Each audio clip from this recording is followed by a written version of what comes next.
Hi friends, welcome back to my channel.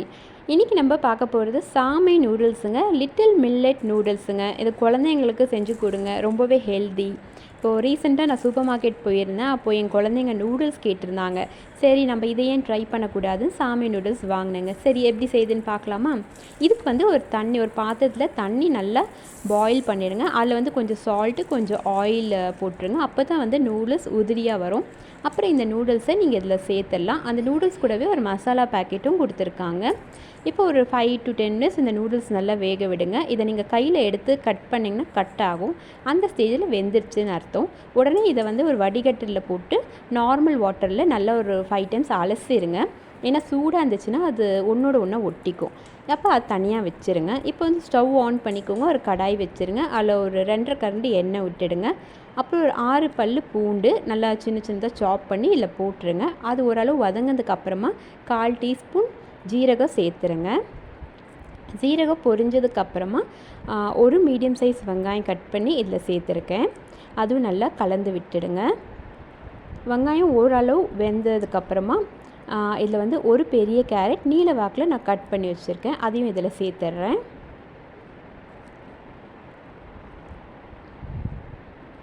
ரொம்ப வதக்கக்கூடாது, ஓரளவு வதங்கினா போதும். அப்புறமா நான் இதில் 1.5 தக்காளி, மீடியம் சைஸ் தக்காளி கட் பண்ணி வச்சுருக்கேன். அதையும் இதில் சேர்த்துட்டேன். தக்காளி சீக்கிரம் வதங்கிறதுக்காக நான் இதில் கொஞ்சம் உப்பு சேர்த்துட்டேன். இப்போ இதெல்லாம் நீங்கள் நல்லா கலந்து விட்டுடுங்க. இது நான் ஹை ஃப்ளேமில் செஞ்சிட்ருக்கேங்க.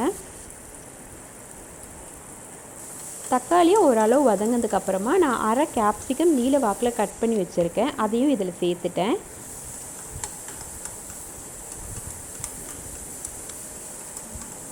கேப்சிகமும் சரி கேரட்டும் சரி ரொம்பவும் வதங்கக்கூடாது, ஓரளவு வதங்கினா போதும். அப்புறம் நம்ம அந்த மசாலா பேக்கெட்டில் இதை சேர்த்துடலாம். அதில் உள்ள மசாலாவை சேர்த்துடலாம்.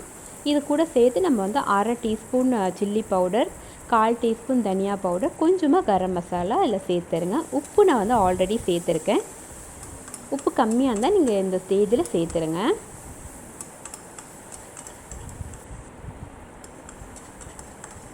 இப்போ இதெல்லாமே ரொம்ப ட்ரையாக இருக்கறனால கொஞ்சமாக தண்ணி நான் இதில் தெளித்து விடுறேன்.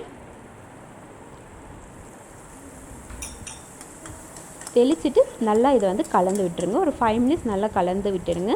அதுக்கப்புறமா நம்ம நூடுல்ஸை இதில் நல்லா நீங்கள் கலந்துடுங்க. இதில் இருக்க மசாலாவும் நூடுல்ஸும் நல்லா மிக்ஸ் ஆகணும்.